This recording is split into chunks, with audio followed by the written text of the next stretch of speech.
capital.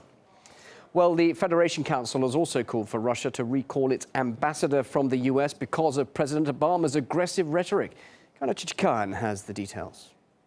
Moscow has not yet decided to withdraw the Russian ambassador to the U.S., but the Russian Federation Council, or the Russian Senate, and now we hear that also the lower house of the Russian parliament, that is the Russian Duma, are preparing to address President Putin with such a proposal. But also they're suggesting to call the ambassador back for consultations, and this does not mean, as the lawmakers say, a breakup of diplomatic relations. Now, whether or not President Putin will go through with this is not clear at the moment.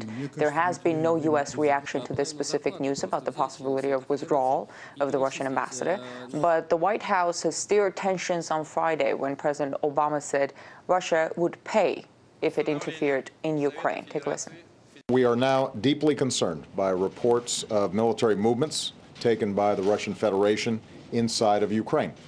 The United States will stand with the international community in affirming that there will be costs for any military intervention in Ukraine.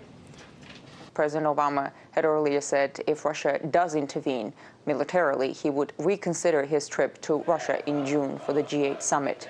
This is clearly a new low in U.S.-Russia relations that have survived many storms in the past. What this one will bring is still in the fog. We know the UN Security Council is meeting this Saturday to discuss the situation in Ukraine.